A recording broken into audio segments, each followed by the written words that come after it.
जी नमस्कार, स्वागत है दोस्तों आपके अपने यूट्यूब चैनल हिंदी परीक्षा इसके पर। तो आज की इस वीडियो में हम फिर से बात करेंगे एमएचडी 6 के इम्पोर्टेंट क्वेश्चन आंसर के बारे में, जो कि समकालीन कविता के शिल्पगत वैशिष्ट्य पर विचार करने को कहा गया है।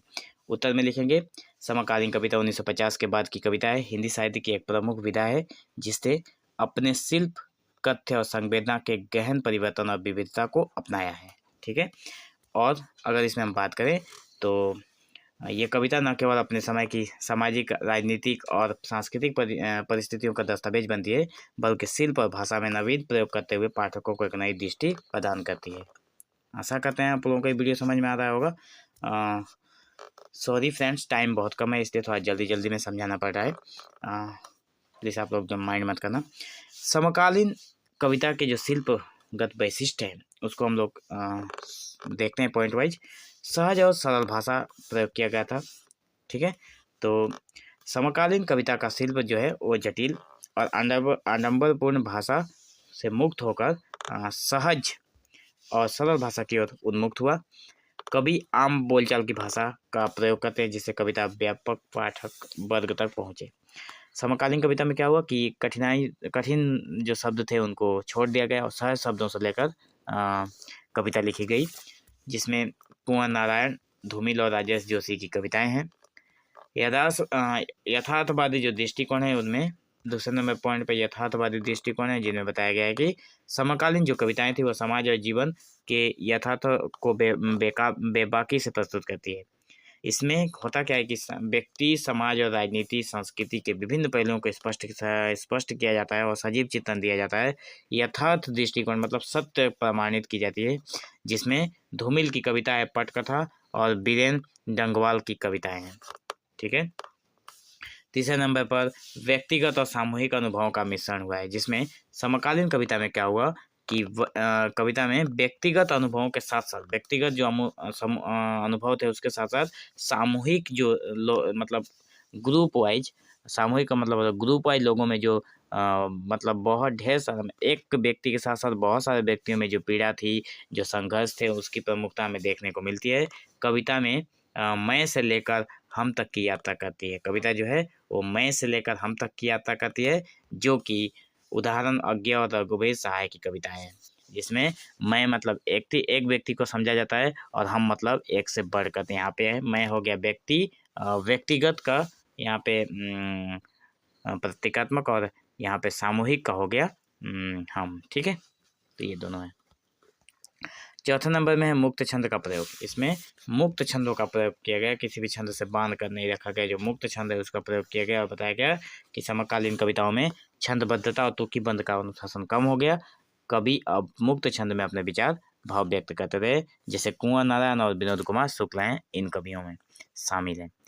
शिल्प में प्रतीक और बिंब का विधान बनाया गया। शिल्प जो होंगे उनमें प्रतीक और बिंब होंगे, तो समकालीन कविताओं में प्रतीक और बिंबों का प्रभावशाली प्रयोग होता है और ये प्रतीक रोजमर्रा की जिंदगी से लिए गए हैं, जो पाठकों के साथ गहरा संबंध स्थापित करते हैं।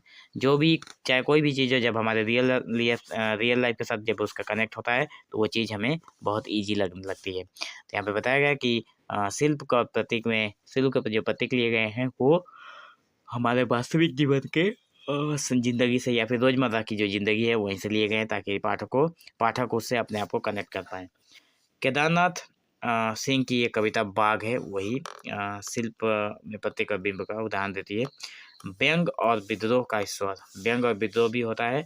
तो समकालीन जो कविताएं थी समाज और राजनीति की विसंगतियों पर तीखा व्यंग करती हैं। समाज और राजनीति की जो विसंगति है, जिसमें कोई तालमेल नहीं है, इसकी ऊपर व्यंग करती है और इनमें विद्रोह का स्वर भी स्पष्ट रूप से देखने को मिलता है। व्यंग तो करती है, साथ में विद्रोह करने का जो स्वर है, जो आवाज़ है, वो भी सुनाई देता है, जैसे धूमिल और नागार्जुन की जो कविताएं हैं इसमें देखने को मिलती है। अगर आप लोग पढ़े होंगे तो आप लोगों को पता होगा। पारंपरिक और आधुनिकता का संगम, मतलब पुरानी और नई चीज़ों में संगम भी देखने को मिला है। तो समकालीन जो कविताएं हैं उसमें पारंपरिक और आधुनिक भारतीय संस्कृति जो है के साथ भारतीय संस्कृति के साथ साथ मतलब पारंपरिक जो भारतीय संस्कृति थी, हमारी जो पुरानी पीढ़ी की जो संस्कृति थी, उसके साथ साथ नए को भी जोड़ती है।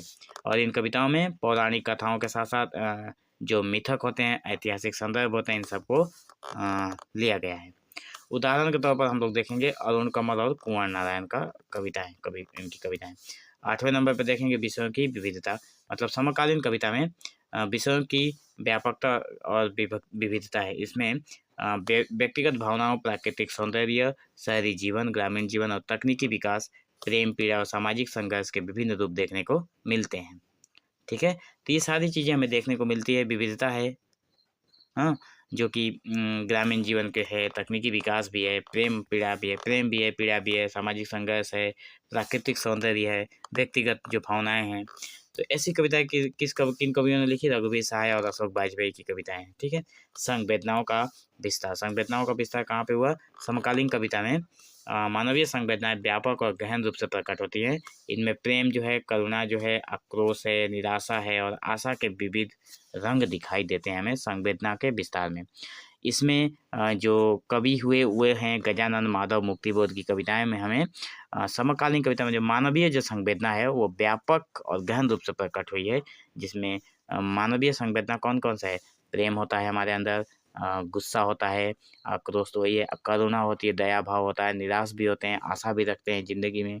ठीक है, तो सारी चीज़ें मानवीय मूल्यों के ही ऊपर चलती है और ये मानवीय संवेदनाएं हैं।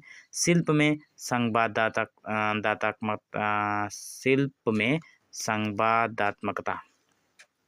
तो समकालीन कविताओं में पाठकों से सीधा संवाद स्थापित करने का प्रयास है।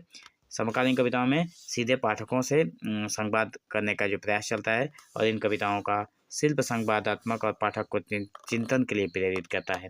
उदाहरण के तौर पर हम लोग देख सकते हैं रघुवीर सहाय की कविता है हम अनपढ़ हैं। ये कविता हमें ये बताती है कि इसमें संवादात्मक जो है वो पाठक को चिंतन के लिए प्रेरित कर देता है कि आखिर ऐसी बातें क्यों कही गई है। तो निष्कर्ष के तौर पर हम लोग यही देखेंगे कि समकालीन कविता अपने शिल्प और कथ्य दोनों में परंपरा और आधुनिकता का अद्भुत संगम है। मतलब जो समकालीन कविता है वो शिल्प और कथ्य दोनों के लिए पुरानी और नई चीज़ों का ये संगम है। यह न केवल शिल्प के स्तर पर प्रयोगधर्मिता को अपनाती है, बल्कि गहन संवेदनशीलता और यथार्थवाद के साथ समाज को नई दृष्टि प्रदान करती है। जो गहन संवेदनशीलता है इसमें और यथार्थवाद जो सच्चाई है इसको समाज के सामने समाज को एक नई दृष्टि प्रदान करती है इन सारी चीज़ों को उजागर करके। और इसकी जो भाषा है वो सरल है, मुक्त छंद इसमें छंद लिए गए हैं, प्रतीकात्मकता है, संवादात्मकता है और इसके शिल्प को समृद्ध और प्रभावशाली, ये सारी चीज़ें इसके शिल्प और समृद्धि को प्रभावशाली बनाती हैं। तो हम आशा करते हैं कि आपको वीडियो अच्छा लगा हो। अगर वीडियो अच्छा लगा हो तो चैनल को सब्सक्राइब जरूर करें और चैनल के साथ बने रहें, ताकि जो नेक्स्ट वीडियो होगी उसका लेटेस्ट अपडेट आप लोगों को मिलता रहे। तो वीडियो को पूरा देखने के लिए आपका बहुत बहुत धन्यवाद।